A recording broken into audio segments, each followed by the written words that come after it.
మీరు ఇంజనీరింగ్ చేశారా? జాబ్స్ కోసం సెర్చ్ చేస్తున్నారా? 3600 మందికి పైగా స్టూడెంట్స్ కి జాబ్స్ వచ్చేలా చేసిన కోడ్ జ్ఞాన్ 100 డేస్ సాఫ్ట్వేర్ కోర్సులో జాయిన్ అవ్వండి. మీ కెరియర్ ని బిల్డ్ చేసుకోండి. నమస్కారం డాక్టర్ షియాచార్య అనంతకృష్ణ స్వామి గారు. నమస్కారం అండి. సార్, చాలా మంది క్లాసెస్ ఎప్పుడెప్పుడు ఎక్కడెక్కడ ఉండే అవకాశం ఉంటుందని చెప్పేసి అడుగుతున్నారు. సో ఫస్ట్ అది అనుకున్న తర్వాత కంటెంట్లోకి వెళ్దామండి. క్లాసెస్ ఎప్పుడెప్పుడు ఎక్కడెక్కడ ఉండే అవకాశం ఉంటుంది? మనకి 2025 అండి. 2025లో 20 ఏప్రిల్ వచ్చి హైదరాబాద్, 27 ఏప్రిల్ వచ్చి బెంగళూరు అండి, 4 మే వచ్చి తిరుపతి, 11 మే వచ్చి విజయవాడ. ఇవే కాకుండా మనకి ఇప్పుడు ఈ 6 తారీఖు ఏప్రిల్ వచ్చి మనకి స్పెషల్ క్లాస్ ఉంది. ఇది ఎందుకు చెప్తున్నానంటే, స్పెషల్ క్లాస్ అటెండ్ చేయగలిగితే మీరు మనకి 20, 21, 22 మే గోవా సెషన్ క్లాస్ 3 రోజుల క్లాస్ ఉంది. గోవా క్లాస్. ఈ స్పెషల్ క్లాస్ 6 ఏప్రిల్ కనుక మీరు అటెండ్ చేయగలిగితే మీరు సెషన్ క్లాస్కి అటెండ్ చేయడానికి మీరు అర్హులు అవుతారు. ఎందుకంటే లాస్ట్ టైం కూడా మనం గోవాలో ఎక్సలెంట్ క్లాస్ చెప్పుకున్నాం. ఆ సెషన్ క్లాస్ అనేది అద్భుతమైన క్లాస్. అది ఏంటంటే జీవితంలో మీరు పరిపూర్ణత్వాన్ని సాధించడానికి, ఒక ఉన్నత స్థాయి సాధించడానికి ఖచ్చితంగా మీకు అది దోహదపడుతుంది. మీకే కాదు, మీ తరతరాలకి. అలా మాట కూడా చెప్పాను నేను. దానికి తగ్గట్టుగానే క్లాస్ ఉంటుంది. క్లాస్కి వచ్చిన వాళ్ళు కూడా ఫుల్లీ సాటిస్ఫైడ్. కాబట్టి మళ్ళీ ఈ ఇయర్ మనం 20, 21, 22 మేలో గోవాలో సెషన్ క్లాస్ 3 రోజులు పెడుతున్నాం. వీలైనంత తొందరగా ఎన్రోల్ చేసుకునే ప్రయత్నం చేయండి. Best of luck. నమస్కారం డాక్టర్ షియాచార్య అనంతకృష్ణ స్వామి గారు. నమస్కారం అండి. ఈ వీడియోలో ఏం చెప్తున్నారు? దీనికి ముఖ్యంగా ఏంటంటే, మనకు ఈ వీడియోలో ఇంత ఆకర్షణ రావడానికి, లేకపోతే అందరూ వినడానికి కారణం ఏంటంటే మా గురువులు. వాళ్ళందరికీ మనం అందరం రుణపడి ఉండాలి. ఎందుకంటే వాళ్ళు నేర్పిన విద్యలు కానీ, వాళ్ళ స్పష్టత కానీ, ముఖ్యంగా తెలుగులో. ఇప్పుడు నేను ఇంగ్లీష్లో వీడియోలు చేయగలను, హిందీలో చేయగలను, 2-3 లాంగ్వేజ్లో చేయగలను. కానీ మన తెలుగులో ఉన్నటువంటి సౌలభ్యము, సౌకర్యము మనకు వేరే లాంగ్వేజ్లో ఉండదు. అంటే పదాలను ఎత్తుకోవాల్సి వస్తుంది. కాబట్టి మన తెలుగు ప్రజలు ఎంత అదృష్టవంతులు అంటే, మనకు 56 అక్షరాలు ఉన్నాయి. వేరే ఏ లాంగ్వేజ్లో తీసుకున్నా అని 52 కానీ, లేకపోతే ఇంకా తక్కువ కానీ, లేదంటే 22 కానీ ఇలాగే ఉన్నాయి. ఈ 56 అక్షరాలు ఏదైతుందో దీంట్లో మనకు అన్ని సౌలభ్యాలు వస్తాయి మనకి. కాబట్టి మన తెలుగు మించింది ఇంకోటి లేదు ప్రపంచంలో. శ్రీకృష్ణదేవరాయలు కన్నడ వాడైనా సరే దేశ భాషలందరూ తెలుగు లేస్తా అన్నాడు. కాబట్టి తెలుగులో చక్కని భావుకత ఉంటుంది. దాంతోపాటు ఏంటంటే ఆ మనిషి దాని ఒకవేళ కనుక ఆ భావుకత్వాన్ని అర్థం చేసుకుంటే, ఇప్పుడు మనం ఉన్న ఈ మీడియా, ఈ సమాజాన్ని బట్టి మాత్రం మనకు కొద్ది ఇబ్బందే, కానీ మనం అప్పుడు చదువుకున్నాం కాబట్టి. నా అదృష్టం బాగుండి మీరు నా షోలో ఉన్నారు. నేను చాలా గర్వంగా ఫీల్ అవుతాను. కాబట్టి అప్పట్లో నేర్పిన ఇప్పుడున్న మీడియాలో మీలాంటి వాళ్ళు పైగా నా ముందు ఉంటే నా అదృష్టం. అప్పటి వాళ్ళు నేర్పినటువంటి విద్య, ఆ యొక్క జ్ఞానం ఏదైతుందో, గురువుల ద్వారా నేర్చుకున్నది కావచ్చు, లేదంటే స్కూల్లో నేర్చుకున్నది కావచ్చు, ఆ యొక్క స్పష్టత అనేది తెలుగుని మనం ఎంత స్పష్టంగా మాట్లాడితే అంత వినాలనిపిస్తుంది. అంతే తప్ప ఇంకా కొత్తగా ఏం లేదు. దానికి తోడు సబ్జెక్టు కొత్తగా ఉంది కాబట్టి ఇంకా వినాలనిపిస్తుంది. ఈరోజు మన వీడియోలో మనం కొద్దిగా మనం పురాణాలు, ఇతిహాసాలు ఏవైతున్నాయో వాటన్నిటిని మనం అనుసంధానం చేస్తూ సబ్జెక్ట్ చెప్పుకుందామని అనుకుంటున్నాను. ఓకే, డెఫినెట్గా. ఒకసారి ఏమైందంటే, దుర్వాస మహర్షి అలా అడవిలో వెళ్తున్నాడు. వెళ్తుంటే ఒక మంచి సువాసన వస్తుంది. అలా గ్రాణిస్తూ అడవిలో వెళ్తుంటే ఈ సువాసన ఎక్కడి నుంచి వస్తుందా అని వెళ్తున్నాడు. ఎదురుకుండా ఊర్వశి కనిపించింది దీనికి. ఆమె చేతిలో ఒక మాల ఉంది. ఆ మాల నుంచి ఆ సువాసన వస్తుంది. ఈ దుర్వాస మహర్షిని చూడగానే నమస్కారం చేసింది. పెద్ద ఆయన కాబట్టి నమస్కారం చేసింది. ఆయన ఆశీర్వదించి అన్నాడు కదా, ఊర్వశి, ఈ మాల నుంచి సువాసన చాలా బాగా వస్తుంది, కాబట్టి ఆ మాల నాకు ఇవ్వగలవా? ఇవ్వనంటే మళ్ళీ గొడవ. ఎందుకంటే నేను దుర్వాస మహర్షి, కోపం ఎక్కువ ఆయన కాబట్టి అంతకన్నా మహద్భాగ్యం అని ఇచ్చేసి ఆ మాల ఇచ్చేసి వెళ్ళిపోయింది. అక్కడ ఉండలే. ఆయన మాల పట్టుకున్నాడు. ఆ యొక్క వాసనని గ్రాణిస్తూ ముందుకు వెళ్తున్నాడు. మెయిన్ రోడ్ వచ్చి, మెయిన్ రోడ్ రాగానే పెద్ద పెద్ద ఏనుగుల ఘీంకారాలు, అలాగే చప్పుళ్ళు అన్నీ వినిపిస్తున్నాయి. ఏంట్రా అని చెప్పేసి చూస్తుంటే అంత దూరం నుంచి ఐరావతం మీద ఇంద్రుడు వస్తున్నాడు. తెల్లని ఐరావతం మీద ఇంద్రుడు ఊరేగుతూ వస్తున్నాడు. ముందర అన్ని బాజా భజంత్రులు అయ్యాన్ని పెద్ద ప్రొసెషన్ వస్తుంది. చూశాడు, చాలా సంతోషించాడు. ఎందుకంటే మా రాజు ఐరావతం మీద ఎంత హుందాగా వస్తున్నాడు. ఆహా, అది కదా రాజసం అంటే. సంతోషించాడు. ఎందుకంటే వీళ్ళ రాజు కదా, దేవతలు వీళ్ళందరికీ రాజు కదా ఇంద్రుడు. సంతోషించాడు. ఆ ఇంద్రుడు అలా వచ్చాడు. ఈయన ఇక్కడ ఉన్నాడు అనుకోకుండా ఈయన్ని చూశాడు. దుర్వాస మహర్షిని ఇంద్రుడు చూశాడు. ఎక్కడున్నాడైనా ఐరావతం అనే తెల్లని ఏనుగు మీద కూర్చొని ఉన్నాడు, ఊరేగుతున్నాడు. ఈయన చూసి అభివాదం చేశాడు. ఋషి కాబట్టి అభివాదం చేశాడు. ఈయన అన్నాడు, ఈ మాల నాకెందుకు సన్యాసిని, ఇది ఆయన మెడలో ఉంటే బాగుంటుంది అని చెప్పేసి ఆయన అభివాదం చేయగానే ఈ మాలని ఇలా విసిరేశాడు పైకి, ఏనుగు పైకి. ఆయన ఉన్నాడు కాబట్టి క్యాచ్ అందుకున్నాడు.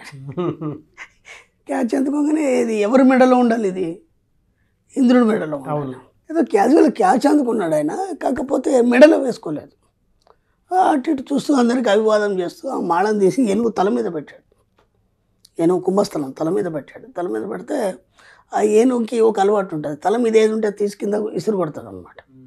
అదేం చేసింది, తల మీద ఏదో పెట్టారు కాబట్టి దాన్ని విసిరు కొట్టాలి కాబట్టి తొండని తీసుకొని అది తీసి విసిరు కొట్టి. ఈ విషయాన్ని దుర్వాస మహర్షి గమనించాడు. అరే రే వీడికి అంత అహంకారమా, నిన్న రాజు కదా అని చెప్పేసి అభినందిస్తున్న నీ మాలని ఇస్తే మెడలేసుకోకుండా ఏనుగు ద్వారా తీసి నేలకు కొట్టిస్తాడా అని చెప్పేసి ఏమంటే ఒక శాపం పెట్టేశాడు. ఏమని, నీ అష్టైశ్వర్యాలు ఏవైతున్నాయో అవన్నీ సముద్రం పాలవుగాక ఢామని ఇంద్రుడి కింద పడ్డాడు. ఏనుగు లేదు, పరివారం లేదు, ఏమీ లేదు. అంతా చూశాడు, ఏంటి అసలు నేను ఇంద్రుడు నేనా, ఏడుస్తూ బ్రహ్మ దగ్గరికి వెళ్ళిపోయాడు. బ్రహ్మ దగ్గరికి వెళ్ళిపోయిన తర్వాత ఏడుస్తూ నిల్చున్నాడు. ఏమైందయ్యా అంటే నేను ఇంద్రుడు నేను అన్నాడు. ఇంద్రుడే కదా, సరే గిల్లుకున్నాడు, గిల్లుకున్నాడు, నొప్పేసింది. అరే కరెక్టే కదా ఇంద్రుడే కదా. ఏమైంది అన్నాడు. ఏమో నాకు అర్థం కావట్లేదు, దుర్వాస మహర్షి కనిపించాడు, ఒక మాల ఇచ్చాడు, అంతకంటే నాకు గుర్తులేదు, ఇక తీసి ఏనుగు తల మీద పెట్టాను, తర్వాత ఏమైంది నాకు గుర్తులేదు అన్నాడు. ఏమంటే బ్రహ్మ దివ్య దృష్టితో చూస్తాడు. చూసిన తర్వాత అన్నాడు కదా, అరే రే రే రే ఆయన నీకు శాపం పెట్టాడయ్యా, నీ అష్టైశ్వర్యాలన్నీ పోయి సముద్రం పాలవుగా కానీ శాపం పెట్టాడు. బోర్ని నడిచాడు ఆయన. ఇది ఎందుకు జరిగిందంటే, ఇప్పుడు మనకేమవుతుందంటే ఫస్ట్ డబ్బు సంపద ఐశ్వర్యం వచ్చేస్తుంది ఉన్న పలంగా, వచ్చిన తర్వాత మనకు అహంకారం వస్తుంది. అహంకారాన్ని అంచి మళ్ళీ ఎలా ఇవ్వాలనేది మన పెద్దవాళ్ళు మనకు నేర్పుతారు.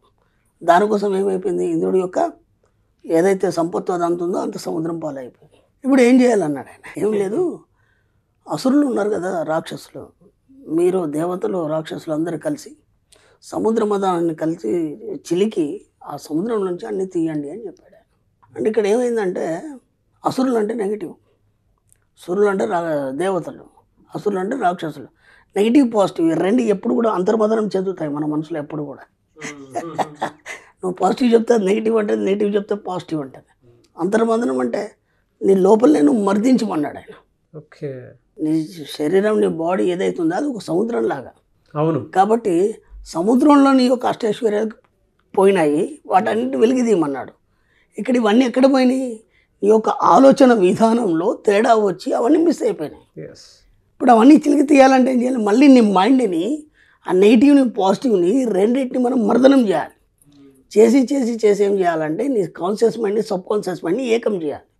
ఏకం చేసి ఏం చేయాలి, ఆ నెగిటివ్ మీద పాజిటివ్ని ఆధిపత్యం సాధించాలి. అర్థమవుతుందా? అంతే, అవన్నీ మనకు ఇలా చెప్తే అర్థం కాదు కాబట్టి మనకు కథల రూపంలో పురాణ రూపంలో మనకు చెప్పడం జరిగింది.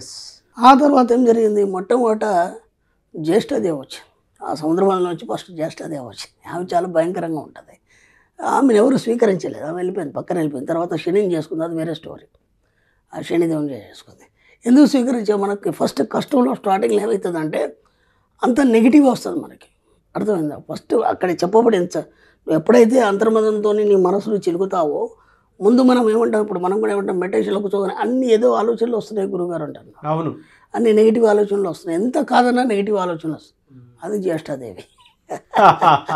ఆ అమ్మాయి వెళ్ళిపోయింది. ఆ అమ్మగారు వెళ్ళిపోయిన తర్వాత నెక్స్ట్ వచ్చేది లక్ష్మి. అంటే ఆ నెగిటివ్ పోతూనే వచ్చేది నీకు పాజిటివ్ కాబట్టి. తర్వాత లక్ష్మి వచ్చింది కానీ ఎవరు స్వీకరించలేదు, నమస్కారం పెట్టారు. ఎందుకు?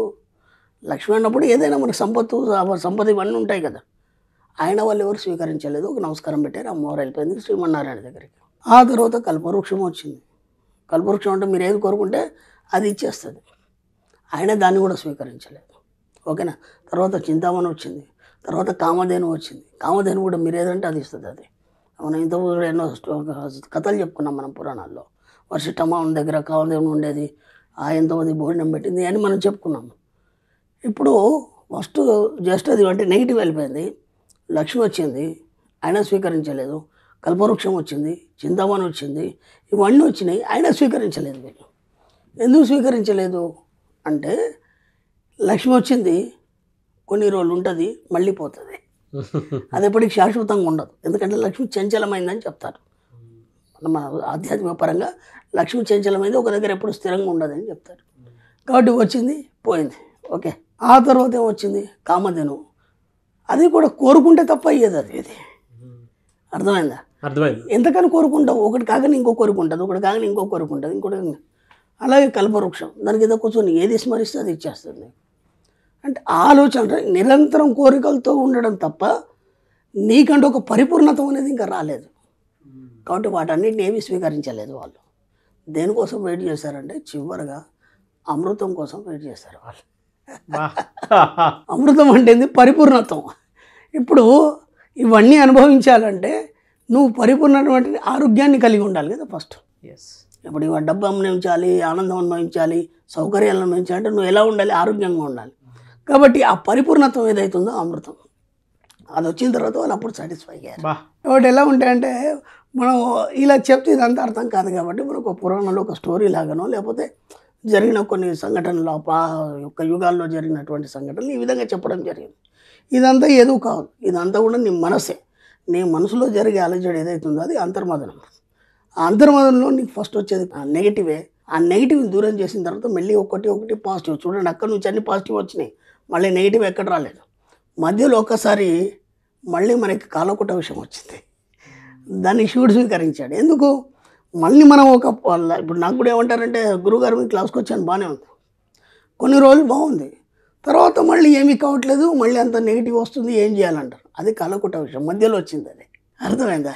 ఆ తర్వాత మళ్ళీ క్లాస్కి వచ్చిన తర్వాత ఏమవుతుంది, అది వెళ్ళిపోయి మళ్ళీ పాజిటివ్ మైండ్. అంటే నేను మళ్ళీ క్లాస్కి ఎందుకు రావాలి, మనం ఫీజు ఎందుకు పెట్టలేదంటే ఎప్పుడైతే క్లాస్కి వస్తామో అప్పుడు ఏమవుతుందంటే రీఛార్జ్ అవుతారు మీరు, అందుకే ఫీజు పెట్టలేదు మనకు. కాబట్టి ఎంత వీలైతే మీరు రీఛార్జ్ చేసుకుంటే ఎప్పటికీ స్టాండ్ బైగా అమృతత్వంతో కూడి ఉంటారు. కాబట్టి శాశ్వతమైన పరిపూర్ణ ఆనందాన్ని అనుభవిస్తారు. ఇది స్టోరీ. ఫ్యాంటాస్టిక్ అండి. క్షీరసాగర మొదలు బ్రాండ్ మార్క్ అనమాట. ఎనీవేస్ థ్యాంక్ యూ అండి. Thank you so much doctor Shri Acharya Ananthakrishna Swamy garu. Thank you అండి. సుమన్ టీవీలో మీ పర్సనల్ అండ్ బిజినెస్ ప్రమోషన్స్ కోసం కింది నెంబర్కి కాంటాక్ట్ చేయండి.